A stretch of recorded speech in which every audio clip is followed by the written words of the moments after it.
دنباش ام برنامه چرالی پیش بریوانن براستی لحمو دورین جهانی سیاستا چرالی جهان بیشن گرو گرمه جنهاوا هفت هشت مهی و مهی جیوینا ناتوی پیک بی لترکیه لی هر کس نقاشت که نه تنی لترکیه لروجات ناوینجی لاوروپایجی گلو ev NATO divê civînê da çi biryarê bide.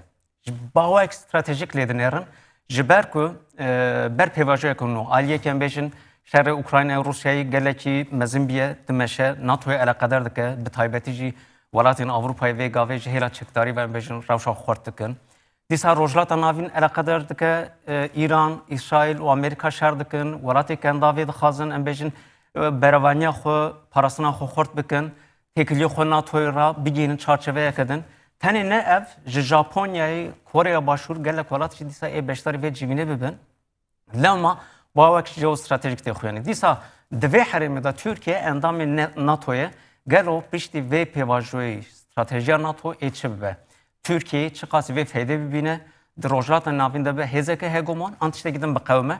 Îro em ê vêya bi mêvanê xwe ra niqaş bikin. Mêvanê me li stüdyo birêz İbrahim Elupur, Mamosta tu xêr hatî. Vedat Akter, tu xêr hatî. Abdullah Ok, tu xêr hatine. Siyasetmedar dîsa li ser Skype'î, li ser online jî Jan Yasin Sunca heye, akademisyen. Em ê îro bi mêvanê xwe ra 2 saeta van mijara bi hev rabin.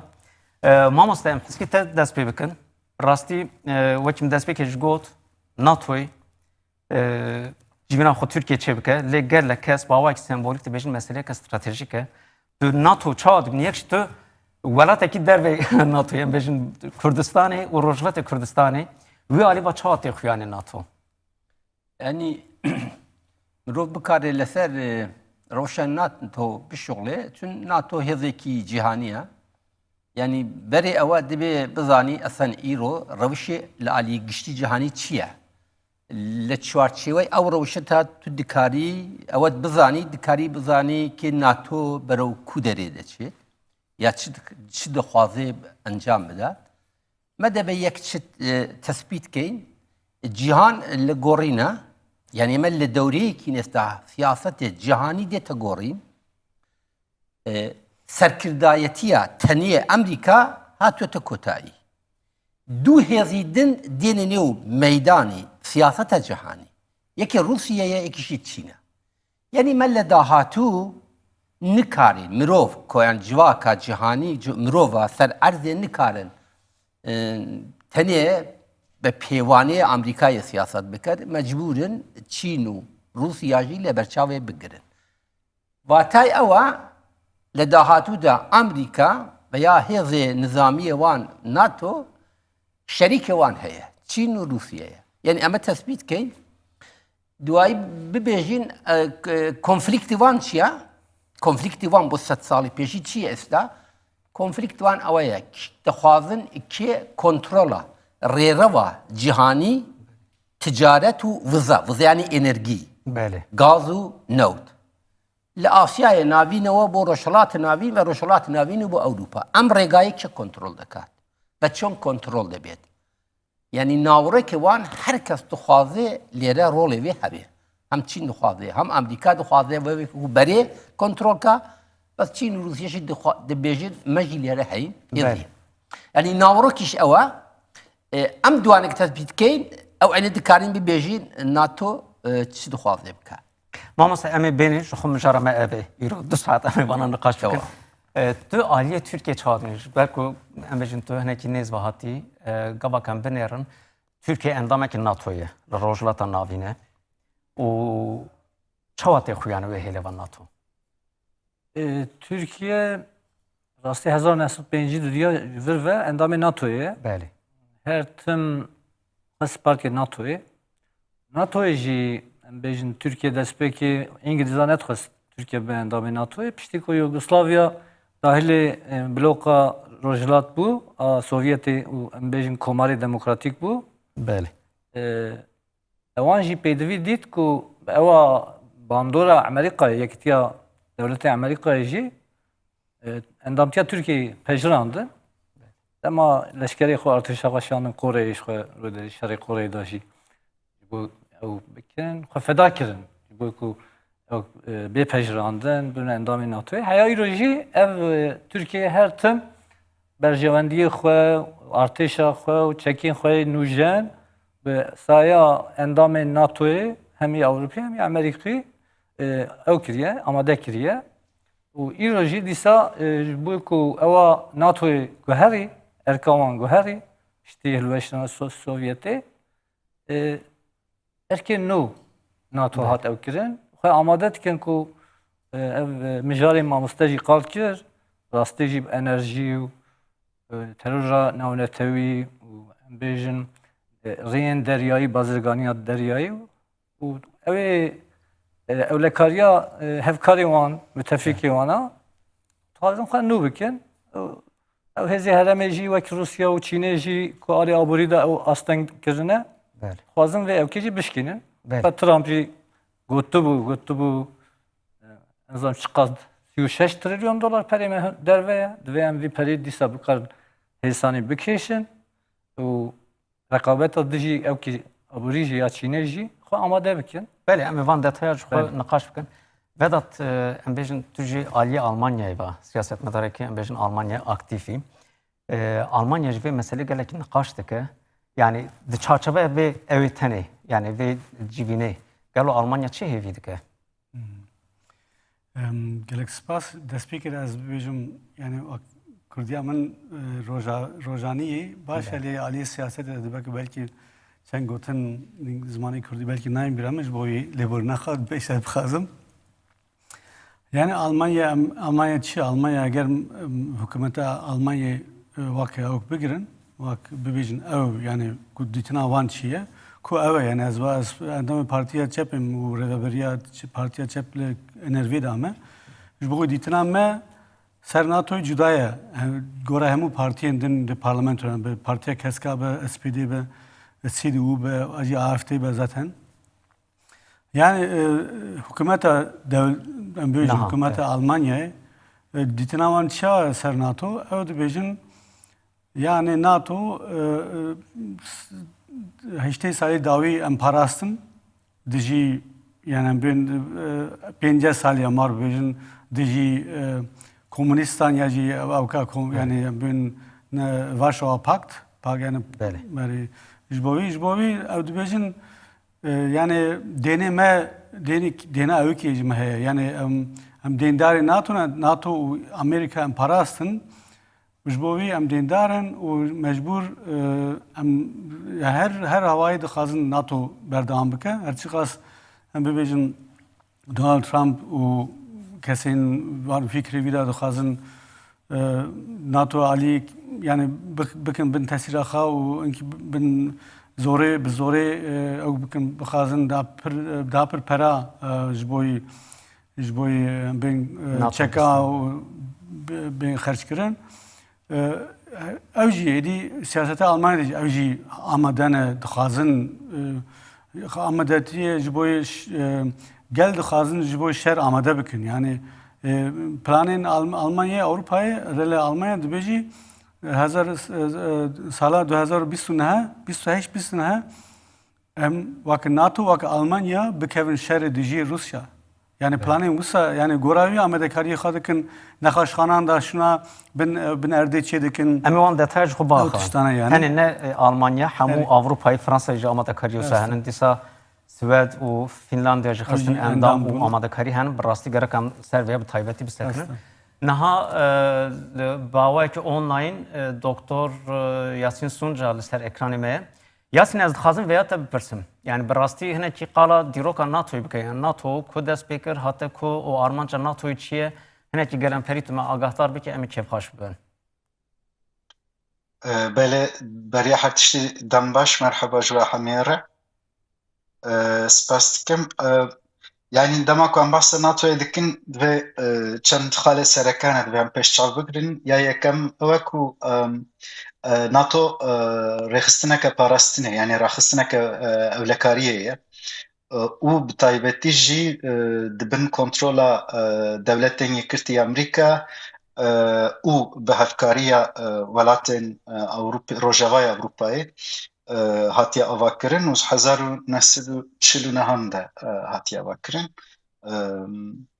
û sedema sereke bo avakirina wê jî wek tê zanîn çêbûna Sovyetan bû û hember çêbûna Sovyetan yan jî tehdîda ku ji Sovyetan hatiye hisandin hember wê tehdîtê hatiye avakirin. Yani hember belavbûna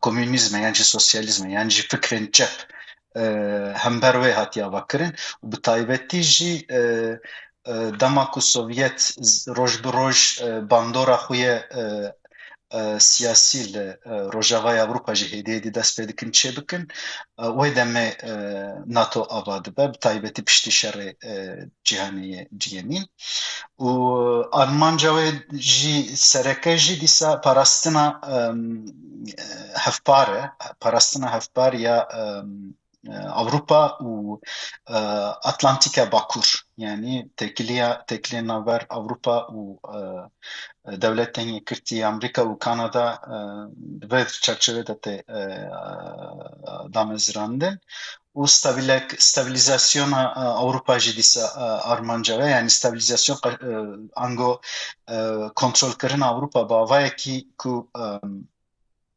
Sovyet nikaribin bandora xwe li ser Avrupa çê bikin. Bes di vir de tiştê sereke divê em gelekî baş fam bikin dema ku li damezrandina NATO de tiştê ku wek Sovyet tên bi nav kirin hemû hêzên çepkirtî an jî mafxwaz wek tehdîdeke ewlehiyê tê fam kirin. Di vir de vê yekê divê em gelekî pêşçav bikirin ji xwe di vê çerçevê de jî gelek Li vir rêxistinên mesela paramîlîteriyê qirêj jî tên ava kirin.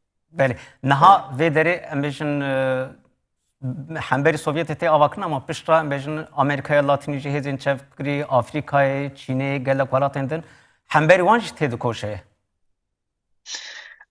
Yani tedî mesela li Bakurê Kurdistanê an jî li Rojhilata Navîn an jî başûrê Ewropayê gelek kes behsa Gladio dikin.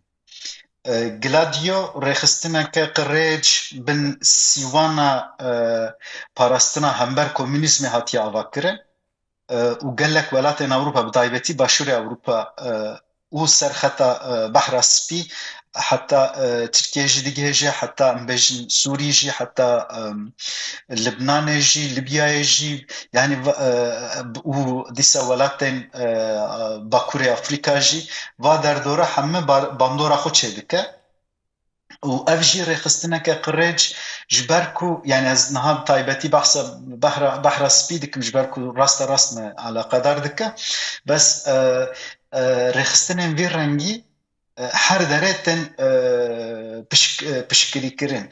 Yani mesela li Afganistanê cihadiyan rêxistinên cihadî piştgirî dike. An jî ango dema ku em diçin mînak dibêjin Kolombiya rêxistinên mafyayê hêz didin rêxistinên mafyayê hember çep hember gerîlayên çepkirtî yan jî hember em bêjin sendikalîstên mafxwaz yani vî rengî rêxistineke vî rengî tê ava kirin ev hemû wek min got yani bin sîwana şerê hember bandora Sovyet tê organize kirin bes bingeha wê divê ew fikrên çep fikrên mafxwaz fikrên sosyalîst belav nebin û kontrolên devletan teko nekevin bin destê çepkirtiyan an jî bin rêxistinên karkeran an jî rêxistinên em bêjin çepkirtî vê rengî yani. Em dikarin aliyê din vaj bibêjin yani hegemonyaya kapitalizmê yan jî hegemonya Amerîka û Avrupayê jî ferz dike yani bereva jî wê hegemonyayê jî ava dike xurt dike.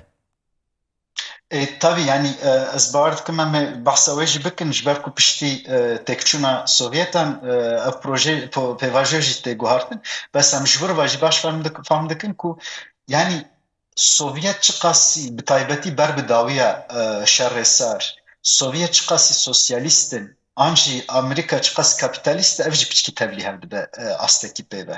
Ji ber ku mesela hêzê û mesela desthilatdariyê derdikeve pêş sosyalizmê û kapitalizm. Tabii tu kes nikare kapitalizma Amerika'ya lêpirsînê ser wê bike. Bes gelek nîqaşî hene dibêje Sovyet jî kapitalizma devletê birêve birçûye gelekî demekî dirêj. Tabii ev nîqaşeke kur ez naxwazim têkevim detayî vê de. Bes tiştek ku ez dixwazim nav bikim dawiyê de hemû hêz armanca sereke ew ku desthilatdariya xwe û hegemoniya xwe siyasî û çandî û zanistî bidin rûniştandin, bidin adilandin û di vê çerçovê de jî siyasetê jî jiyana civakî jî jiyana çandî jî hildin bin kontrola xwe. û bo ku karibe her kes bur pîvanên xwe pîvanên ku em bêjin îdeolojiya wan de cî girtiye bi van pîvanan siyaseta xwe pêş ve bibin. Yasin tu bîn ve de em stüdyê mamoste İbrahim ez bipirsim. Bi rastî wexta Sovyetê yani Yasin anî ziman ew xeta kesk hata ava kirin. Yani em bêjin Amerika, NATOyê û ew ê Erebistana Suudî ew OPEC ava kirin û petrol bi dolar firotin û pişta jî cihadîst li Afganistanê em bêjin cîhandin hemberî Sovyetê de şer kirin. Beraber vê dîsa wek qala kontrgerîla kir, wexta kontrgerîla tê em bêjin xetek salê berê heftê heşt heyanî heştê duca gelek welata jî derbe çêbû. Misrê derbe çêbû, Ziya ül Haq hatê, Pakistanê çêbû, Türkiye Kenan Evren hatê û dîsa ew ê jî wek me got cihadîst Afganistanê xurt bûn û ew jî İranê jî Hümeyni hatê. Yani ew jî Fransayê hatê, ne ku şoreşe kusa. Evana destek kirin. Wê hêlê van bêjin çi tê bîrata wexta tu lê dinêrî? Berê mamosta Yasin tiştek got ez ewa birek li fikra xwe serrast bikim ewa. Belê. Yani NATO ne sistemê bû dijî çep. Tiştekî wan niye. NATO hegemoniya kapitalizmi Avrupa û kontrol dikir. Li ber vê ye. Ew bo we çêbibû. Her hêzek li derewê em bixwaze berjewendiyê bixete xeter ew lê dixe. Yani ma fikra çep wekû edalet û azadî eger esas bigirîn ve mafê gel esas bigirîn İskandinavî hemû çep bûn. Bes NATO lê nexist. Bes şimal li Rojhilatê navîn û li Afrika wan ya li Amerîka wan lê xist lew devere da kapitalizm ya NATO ve welatani Ewropî Amerîka hikûmetgelê çêkiribin ew hikûmetane berjewendiyê NATO welatani Ewropî de parastin. Her hêzek bixwastaye ew dewletane lawaz bikat, zayıf bikat, eman lê dixistin. Yani şereke nêvanî rast û çep niye. Şer lê nêvanî berjewendiya Ewropa û Amerîka li jêr kontrola NATO ve ew hêzanekê dijî em berjewendiyane li welatê xwe bi azadî û mafê xwe de hatine şeryan deket. Ekê li wan jî Kurd bû ya çepgirayê Êran bû, Türk bûn, Efrîqî bûn. Yani ew serrast bikim ewa yani em tenê em dewletanekî li Rojhilatê navî wekû Türkiye û Êran, Efrîqa bûn emane tenê nedikaristin sibat, seqamgîrî, stabilitêta nêv civakê çêbikin. Nedikaristin. Li ber vê ye Amerîka xeterê çepgirayî wekû îdeolojîkî de dît. Ew çepgirayî îdeolojîke fikrê wan esasen antîkapitalîstîş bû.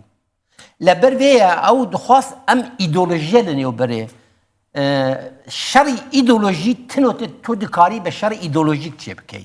Tu nikarî îdeolojîk bi leşkerî hel bikey. Şerî îdeolojîk debê şera îdeolojîkî din bê.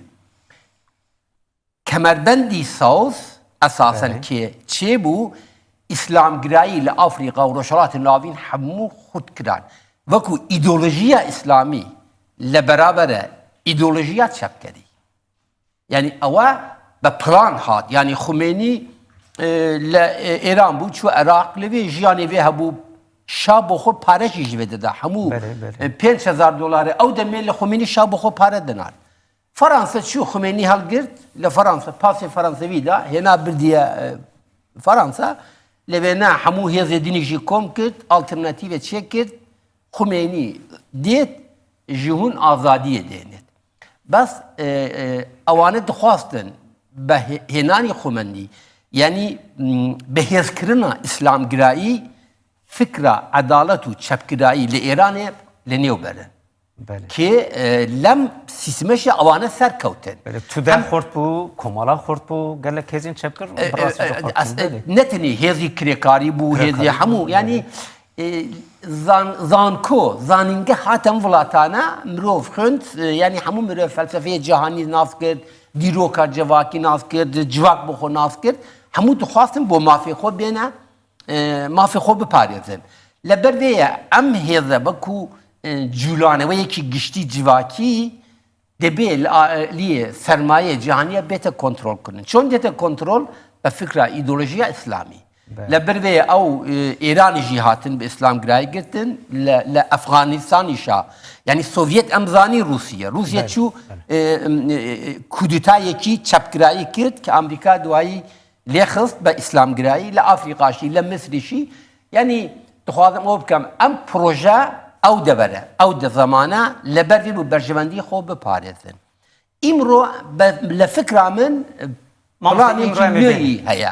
Çiçek ere. هفته هشتی Planekî din سکن heye. باشه جبر کو آلمانیا جی تو زنی ترسکه مزن هبو یعنی سال هفته هشتی جبر کو آلمانیا پرچه بو بشکل انیا سوویت یعنی چپ بو انی یکشی آلیا دموکراتیک سوسیالیزم یعنی لیبرالیزم من بهش وی هلیوا یعنی وی وقتی آلمانیا چه نقاشه بون چه روش چهاته آتا Ez sala hiçti çaran da atım Almanya ve demi yani ez de sali bum az karım tişti biramın her tım yani Sovyet u zaten ben diloka Almanya'da her tım Sovyet ve Rusya ve her tım de Rusu kommt. Yani çek Kürdice de Rus'ti. Uruz hat Uruz yani öyle bir tersa her tım bitirsa yani millet bitirsa ben rojalat insan vra tevkirin o sale ki Almanya'da damızrandın du nazizmi işte her beşi Almanya'da çekirin çiye partiya komünist Deutsche Kommunistische Partei yani partiya Almanya komünist de kadar kirin. بله Ne parti ki faşist yani yen Ali Rast bedemi evci habun NPD u dişyedin habun yani ev sale min penci şeşti haftire Amerika vak diji kesin komünist yaci cep gelek kampanya hatın çekirin komisyon hatın çekirin jboy fikri wan bizançya işte vak vi Almanyacı yani Avrupa'da her per Almanya Amerikacı tesir işler habu ve Almanya anti komünizm yani diji komünizmi u fikri sosyalist fikrin sosyalist gelek kampanyayı mezin dan çekiren jboy az tam fikri mamostra nemez az bavarım dema yani despika NATO sedi set diji Varşova Pakt yani diji devletin sosyalist bu le dema ev devletana ben Varşova Pakt hem bu yani betal bu tine Sovyet heye ne hemu devletin din per devlet ne hemu ideya üstüne yenke dvede me nav Varşova Pakta bun praniya wan derbazî NATO bun ev sebeba çekirine damızlarına NATO hat guhartin. Guhartin. Ama nakaş bakın. Yani em dikarım bejin Aliye Almanya'ya vaka vakam de nirne evters rastiye. Evet. Böyle.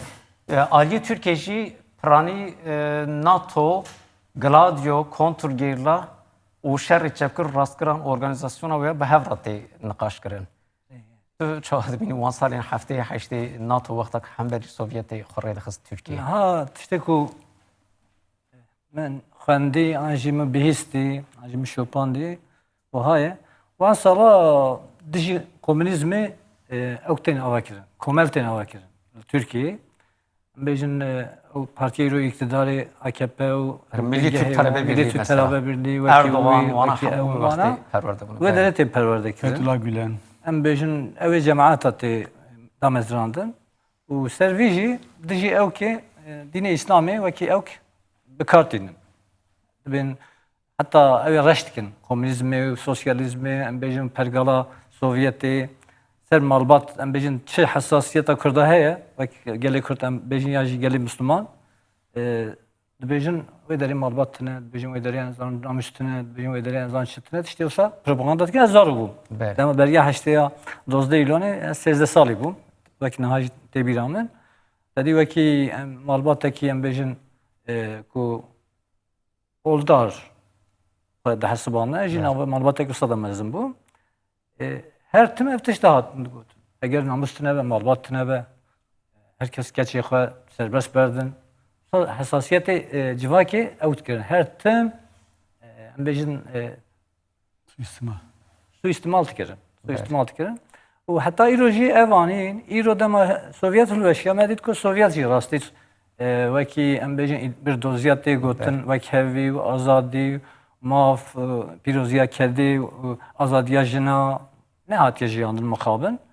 Hinek dibên piştî Lenin xirab û hinek dibên em bêjin serdema Stalin da zext û zor û tehdayî çêbû. Ji bo wê jî îro jî dîsa ew dikirin. Mesela Türkiye her tim derfetan ji xwe re bikartîne. Ji bo hêzê nekeve, ji desthilatdariyê nekeve. Ji bo gelê bindest ku mafyawan hatine binpêkirin, tune tê hesibandin ku nekijin mafê xwe azad jî nebin. Her tim hatta ewa bloka Rojavayê cîhanê re dibêjin eger hûn gotina me nekin em dikarin ciyekî dîş xwe re peyda bikin. İttifaqek dîş xwe re bibînin. Çend cara jî Putin re em bêjin wekî got me jî hildin nava Şangayê em amade ne. Mamoste niha ya balkê şeve mesela ve hemûyan jî wexta qalkirinekî serpêhatiya xwe janî ziman. Yani diyare ku ew qasî pergareke xwe tava kiriye ku sistem, devlet û dijberiya sosyalizmê haniye ziman ku êdî jiyana me rojane jî tesîra wê hilde. Lê piştî têkçûna Sovyetê dîsa NATOyê dewam kir. Yasîn. İca jî gotin tamam yani Sovyet çû lê em bêjin tehlikeyeke din heye, xetereyeke din heye, em bêjin diktatûrê hene wek Saddam, wek em bêjin Esad, wek nizam gelek evana destnîşan kirin. û her wiha dîsa Afganistanê jî meseleyê ew ê çêbû. 11 îlonê em bêjin Amerîkayê ew teyare balafir teqandin û operasyoneke êrişeke mezin dest pê kir û NATO sanki xwe nû kir yan jî derbasî merheleyeke nû bû. Vêya çawa dinirxîn, rewşa niha tu çawa dibînî?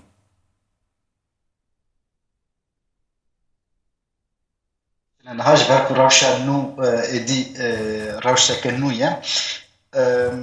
Bes du tişta peşê bêjim paşê ez ê pirsete bersiv bikim. Ya yekemîn du asta em nîqaş dikin. Asta navber devletan tişteke û asta siyaseta NATO di hindurê devletên derveyî NATO da tiştekî diye. An jî devletên hindurê NATO da jî yani ji ber ku NATO ne tenê hember devletên Pakta Varşova kar nake yani. Heman demê de hindurê devletên nav mesela endamê NATOyê de hindurê wan devletan da hêzên çepkirtî jî hedef digire. Yani ez dîroka Belçîka dizanim vê derê mesela partiyên çep gelek salan hatine yani ne hatine qedexekirin bes her tim zextek, zulmek, zordariyek servan partiya hatiye çêkirin bi destê polîsa an jî bi destê ewlehiya dewletê. Belê. Niha gor vê piştî ku carkî Sovyet têk çûn êdî wê pê ve dijmin nemabû. Yani hewceta NATOyê ji holê rabû. Ji ber ku NATO hember Sovyetan hatibû avakirin û tehdîda yani qaşa tehdîda komünîzmê hatibû avakirin û 1955 Pakta Varşova jî hember NATO tê avakirin ji bo parastina kolektiv ya bloka sosyalîst û 1989 تکچونا دیار برلینه و 1991 تکچونا سوویتان یعنی بلافبونا دولتین سوویتان و پیوه ادی واتیا ناتوی نمابو yani havcedariya NATO'ya nemabu. Yani haceta NATO'ya pevistiya NATO'ya derxiste hole edi ev ji hole rabu. U dwarda edi pevistiya ke nu derkete hole. Yani ve çavan NATO'ya nu jem bekin u gorçi yani NATO go rexistine ke evlekariye be evlehiye be u parastine be ye hember çi xu biparêze. û ev pirs wek dewletên terorîst û tirsa terorîzmê bi giştî hat avakirin. Dewletên terorîst yani tercümaya wê tam çawa çi benizanim bes rogue states û tirsa terorîzmê hat avakirin. û di vê pêve tiştê ku veya teyit dikin cihanin mesela em bêjin şerê Yugoslavyayê ê navxweyî pişta jî em bêjin Iraq yani tiştek veya teyit dikin cihanin yani ya ku ev têza te dibêjî mesela dewletên terorîst bo veya jî hincet çêkirin çêbûniyan jî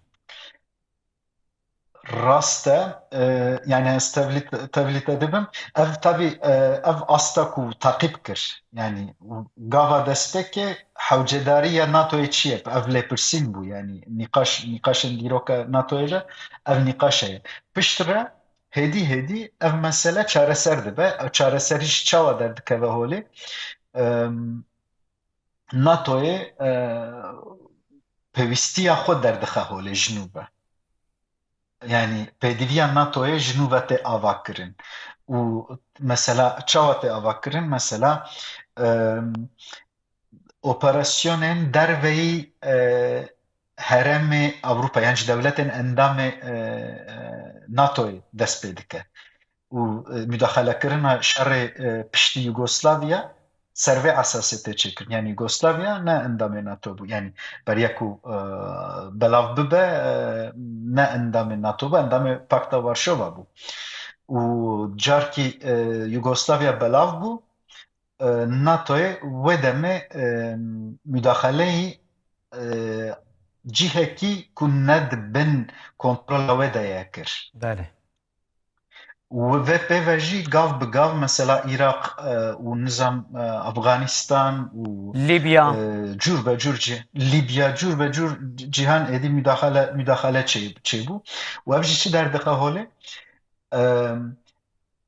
rêxistineke parastina Bakurê Atlantik yani mejiyê wê ev e fikrê wê ev e êdî dest pê dike xwe dirêj dike kontrola derveyî erdên bin kontrola wê de û ev jî tiştekî nû ye ev jî em bêjin ji bo pêşketina NATO'ya tiştekî nû ye yanî û hêdî roj bi roj firehtir dibe NATO çend endamên dî jî tevlî xwe dike Polonyayê tev xwe dike Komara Çekan tevlî xwe dike Macaristanê tevlî xwe dike û yani aliyê dî jî alîkî Rusya Sovyetan têk çûye bes Rusyaya derbasî dewsa wê bîye êdî wê jî dorpêç dike hêdî yani bi taybetî tevlîkirina welatên Baltîk û ji xwe êdî wa jî hêdî de hast dorpêç dike Kazakistan jî Gürcistan ez wana dengê jî te beş nabîsim dengê te nayê Mugo ji xwe xwast yani NATO'yê em bêjin Kazakistan Gürcistan û welatê Kafkasya û Asya navîn jî bixe endamê xwe lê Rusyayê wextê reaksiyonên mezin nîşandan hinekî ew plan paş vexistin dê îro dîsa rojevê de ye tiştê wiha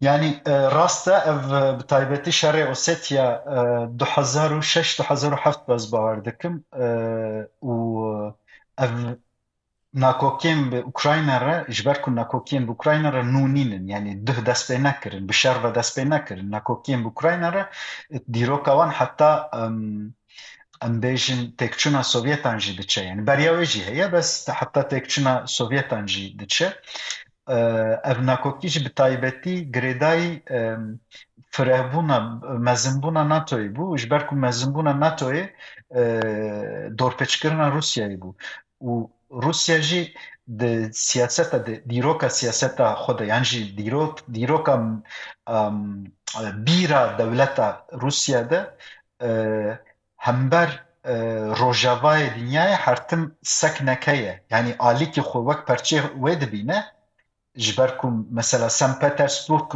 û nikarin ji Parîsê dûr bixin bi avayekî çandî bes aliyê dîtir jî ji ber ku nasnameya Rus têk neçe û nasnameya Rus zindî bimîne xwe ji Ewropa jî cudatir dike an jî xwe ji rojava jî cudatir dike û ji ber va sedeman jî di bîra dewletê de hertim belê ez têkevim têkiliyê de ez ê bi rojavayê re têkevim têkiliyê Belê. bes heman demê de divê ez xwe biparêzim jî ev têgîştinek jî ev têgîştin jî pêşve dikeve û wê demê jî êdî ema wê dibînin NATO wek rêxistineke herêmî êdî kontrola xwe roj bi roj bi CENTCOMê mesela li ser rojhilata naverast ava dike an jî sîstemên vî rengî navê wan nayên bîra min bes saziyên vî rengî an jî binê saziyên vî rengî gelek cihên dinyayê vî rengî rêxistinên nû ava dike bo ku kontrola van erdan kontrola van axan an jî em bêjin hebûn Belê. tunebûna van axan jî hilde bin kontrola xwe ev jî teqabulî sistema an jî sistema kapîtalîzmê ya neoliberal dike Belê.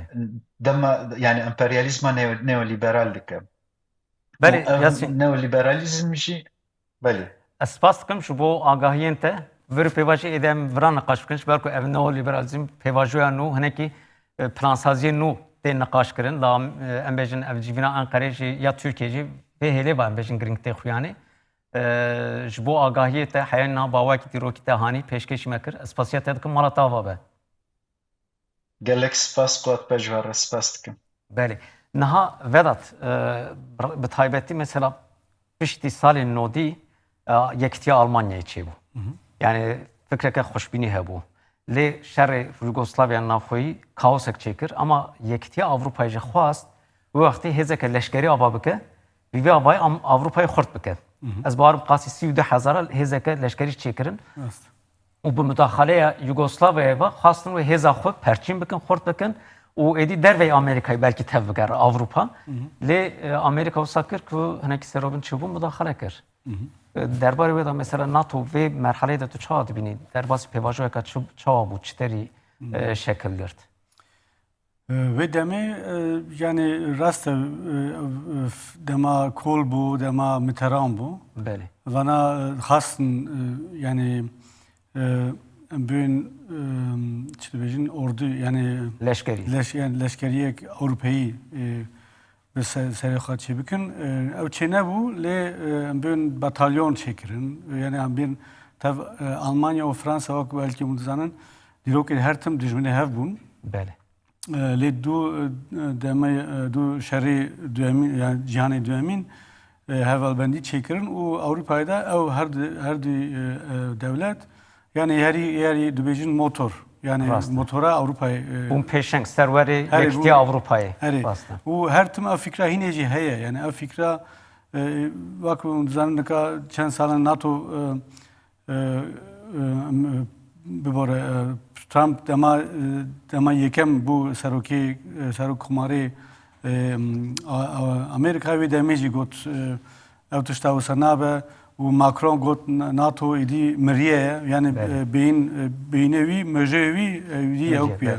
Yani çûye yani. Hêra fikrî va me jî va êdî ev plan têk çûye. Her yani ev fikra hem aliye Amerika ve yani NATO bir şekilde devam nake o geri ondan daha pırtır para bidin hemu pişt hemu serpiştame hemu yani evlekariya Avrupa'ya o dünyaya ser millemeye geri on bizi bir ser milleha Almanya zaten zuva amadeye jboy yani idi ev dixwazi vak mizan Ali aburi da gelek xurte yani dünyada ya sıra diye asosiyaye و دخازی وی خورت خای خورتونا خای عالیه آبوری دا mingi بگیری سر عالیه دنجی yani ben zaten Avrupa bunun tesiri Almanya'da ya o fikra idi NATO Trump cara duyamin cara hat o kini daha per ve daha xırtır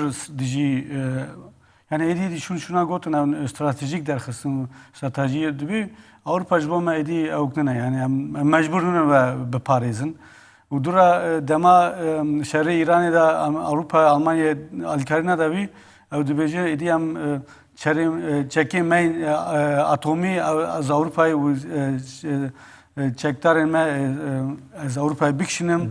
Ya ev çid fikir gotun bidim davi yani ev fikra çekirna amadakirna orduya yani ben ya Avrupa'yı Aliye Almanya Fransa hinkiden kurtarın kır. İki evdisa planı kadar derxistin dibejin un dibinin Amerika memena Paris'e mecbur geri xabxa be Paris'in yani vakt dibejin mecburun pırna xazın li mecbur nedi. Yani var. Naha de Türkiye'ci NATO piştikuyan bejin edi Sovyet şu Türkiye'ninki valahiye dama. Yani mesela rola Türkiye gelo binket edi Türkiye jberko hemberi Sovyeti cepheye ke mezin bu. Hem leşkece ve xort bu hem jî av ve xort bu. Yani em bejin jeostrateji ve coğrafya ve erdeviya. Ve pişti veya veki Türkiye tek çu ama metişteke dindid. Bi taybetiş li hemberi tevgera azadi tekoşuna Kurda NATO yani desteklayacak mezin da Türkiye. Hamu Fransızı emredinler merkezi ve derinin yani. Şu adı bini tu sali nodi gavakti birate sali nodi hayani 2000 tekliye Türkiye NATO. Hayır, dedi avakirna komara Türkçe embejin emneçin eva kasr şirini peymana kasr şirini yaraya kemdama de Lozan'e dama debeste parça yani Kürdistan tamamı debeste parça pişti embejin Suriye ve Irak ve komara Türk'te de mazranların haya ve navberi Türkiye velatek khazane hayatçılığın hayat benci diye de endamı NATO'ya velatek khazane pişti ko alikariye marşala hükümet da ezbarım Demokrat Partiye benci yanda Adnan Menderes bana dema kabul tkina ve ki ve alikariye hedi serxavati haya iroji ve derfete bir kartine çehebe leşkeri xad ben artışama amade artışama amade ve em müttefiki NATO'ya em endamı yektiya devletin yekirtine yani çit bejin netevi yekbuyne em heger berjevendiye men ne parastın nırxin komara mesela hatiye avakirin ko ne parastın em dikarin şara vaktaki ezbarım ser komari dünyanın İsmet İnönücü kutiye ve dünya eknubi damezrandır ve dünyanın da Türkiye cihe xad bigre eğer rojavayı em bejin او متفقين قلنا مناكن برجواندي ماجي نباريزن وشقال ام حموج دان بسكريكا هري مازن بسكريكا كردا كيشيا كرد درك Türkiye'de ام بيجن هري مازن كردا ونفوسها هري زيداجي لتركيا وفي ترسو غمانا وان فكارا Türkiye her tim دبي بلا قوتنام به هندور دا قوتنام به حتى رجلاتا نافرستا از اوکی و ما افکاری و ما از متفقی و ما به پیشنگی رجلاتا ناوین بدن من ایروجی جبوی انرژی جبوی پیکین ام بیجن هوایی به پرستن اولکاریا ناو نتوی و دیساجی احوالی وانی او سردست جبوی به هفرا بمشن مینا که رجاوا امتکارن دیسا امی بینه وانا شخو beş دیمی دائم مسئله اکتوال روزانه امی سربست کن لی mesela sali nodi da gereken vergin berçava vaktak Yasin Cihani zaman em bejin Türkiye jiboku tekliya xo NATO germ beke xort bigre NATO içi xas da vaya hanici mesela em bejin heze xuşandın Yugoslavya'yı heze xuşandın Afganistan'ı heze xuşandın kileri kijan deverde be beraber Türkiye jibo em bejin gora NATO'yu da heji usa ev mantalite ve dimeşe usa ne usa Türkiye ve işte baş zane ku piştgiriya NATO'yu nebe Türkiye ve perlevazı. Dijî Kurda, dijî Karkera, dijî Tekoşera, dijî Karmenda, dijî tevgerên sivîl civakî. Ji bo wê tiştê dizanin ji bo ku vê serweriya xwe berdewam bikin, wan ra dibêjin em hûn çi dixwazin, em xizmeta we danin, em hûn wê fermanê bidin, em emirberê we. Hûn çi bêjin, em ê gotina we bikin, lê vê derê wisa. Lê dema şerê kendavê notayê ka hatin Iraqê, ez bawerim gotina xwe bijî nanîn û ya jî 2003 dibe ku tiştek tevlî hev jî bikim. Belê, belê, Wê 2003 derê diheb endamê CIAyê ku malnişînî bûne, teqewît bûne, pirtûkên nivîsandin dibe rojhilata navîn da operasyona Amerîkayê bi navê pirtûkê. Dibe êdî Türkiye tenê gotinê da dibe ez müttefikêm we lê pratika xwe da her tim dijberiya me dike. Qewna xeyalê wan ê Osmaniyê wekî împaratorî hê jî binê mejiyê wan da. Ji bo wê gotin müttefikê me yê sed sala nû gelek Kurd in. Wekî pêşniyar Pentagonê ra nivîsandin, wekî pirtûk jî hatiye weşandin. Êca piştî şerê Daişê ku gelek Kurd 10,000 şehîd dan ew ka wehş belê. têk birin. Gotin em jî dixwazin herêma xwe da hep xwe rêve bibin. Devra ve her gel dikarib qedera xwe destê xwe kifşe bike. Hem sosyalizmê de hem ew prensipê Wilson da wana heye. Dema gelê Kurd vê dixwaze heta vê jî ez lê zêde bikim destûra we Belê. şertên herêmî rêvebirîyên herêmî ew şertê Yekîtiya Ewropayê jî îmza kiriye hejrandiye şeş xal ji bo pirsgirêka Kurd jê vekişiyayê. Yani gotiye şaredarî bila Kurd nebin. Gotiye bila perwerdeyî nekeve destê şaredariya. Gotiye tenduristî an jî bac berhevkirina bacê bila nekeve destê ew ve navendî destê hikûmeta navendî da ve îro jî proje dibe Kurdên ew hemû girêdayê Enqerê be, ê Bakur, ê Tirkiye.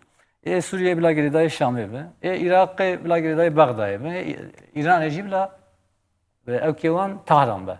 Ciyê rêvebirina wan Tahran ben lewra sed sala nû da jî dixwazin entegrasyonê wekî ewa Osmaniye devşîrme dibe me? Devşîr yani hê jî zarokê şîr tînin xwe ra perwerde dikin wekî em bêjin leşker bikartînin, wekî siyasetmedar bikartînin, wekî nifşê nû û Kurd dibin dijminê birayê xwe hevkujiyê çê dikin avera gelê Kurd da.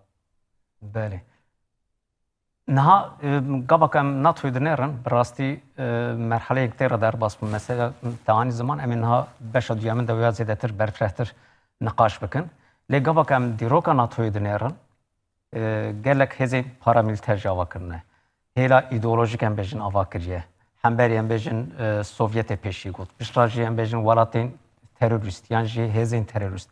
Bi vî avaya ava kirin. Taybetî jî em bêjin hêla Tirkiye ve jî berê bawekî hemberî çepkiran di çarçoveya em bêjin anti-komünîsta vî avaya em bêjin müdaxale kir. Lê piştî salê heyiştê jî taybetî hemberî Kurdan, tevgera azadî em bêjin berxwedana Kurdan. Bu wextê Tirkiye dîsa da alîkarî girt. Yani wê bendê bûn ku mesela belkî NATO'yê de erkewî berê nemîne, rola Tirkiye amezin nemîne û di wê çarçoveyê de belkî mafê Kurda jî yani hinekî em bêjin biparêze. Lê NATO wê wextê em bêjin 4,000 gund hatin vala kirin bêdeng ma. Dîsa em bêjin gelek faîlî meçhûl çêbûn bêdeng ma. û Tirkiye hewcedariya wî sîlah hebû bêdeng ma. Almanyayê tankê wana hatin firotan bêdeng man. Yani vê hêlêva mesela NATO'yu bir rastî roleke baş bo Kurda nelîst. Belê wekî gotina te de axaftina xwe da got piştî 2003 Türkiye ew meclisê da hin deng derneketinî gorî daxwaziya NATO'yu ji ber ku hêzên Amerîkayê ê di ser Tirkiye ra Kerkûk Musulê ra biçena Iraqê. Eniyek wê derê ve bikirana. Lê ev parlamentoya da nehate pesend kirin, nehate qebûl kirin. û Amerîka mecbûr ma wê eniyê bigire, wê cepheyê bigire û cepheyeke din ve bike. Ev yanek plansaziya wana ev kir. Serobin kir. Qehra wan wan çêbû yani êş û azara wan çêbû rexne kirin Tirkiye. Ancak ahirîn encam em dinêrin dîsa rola Tirkiye ve gavê sanki zêde bî yani çendin sala jî ew krîz hebû. Vedat vê hilê tu çawa dibînî? Tu ji aliyê Tirkiye jî hinekî dibînî. Aliyê Tirkiye Almanya jî beşeke vênin yani. Rast e. Ez jî fikir te dime. Yani ew dema şerê Amerikayê dijî Iraqê Saddam Hüseyin, Almanya ve demê herkomarê vedera yani kansler ew bû, Schröder bû, Gerhard Schröder. Ew her çiqas çend salan berî wî dema Amerika dijî Talibanan yani Afganistanê şer kir, ew jî tevlî bûn. Lê dijî Saddam tevlî nebûn. Pir devletên NATO'yê tevlî nebûn. Yani ew şerê Amerika û İngiliz bû, çend devletên hebûn. Vê demê navbera herçivakê Yasîn bû ne? Belê. Wî jî got yani vê alîra yani hin nekokî hebûn. Lê vê gava ji bo sebebên din jî yani ew nekokiyan civakê çekê yani êdî tunin. Çiye dibînin ve çend salan ji Tirkiyeyê dijî Kurdan, nika dijî CHP gelek êrişî mezne yani demokrasiya Türkiye gelek yani her çiqas navê demokrasî be em var bibêjin. Yani ew hev jî yani ew kirin, tarûmar kirin û ne Avrupa, ne NATO, ne Amerika tiştan. Yani her çiqas dibêjin ya baş ne nizam tiştan dibêjin. Lê sebeb ama sebebi wî ew in. Yani ez gora fikrê min alî tabii ewlekariye ama penaberin jî yani naxwazin penaber warin. Tam jî em ê vê mijarê beşa duyamin de niqaş bikin. Em niha navbereke 10 deqa bidinê, temaşevan nêja navbereke 10 deqa em bidinê. Pişta em ê bênê meselê aktûel ê rojane êdî wekî Vedat zaman aliyê penaberan, aliyên navnetewî, rola Tirkiye an û rojhilata navîn û dîsa mesela Ukrayna Rusyayê de roleke çawa bîze. Wê hêlê ve em niqaş bikin. 10 deqa em destûra we dixwazin.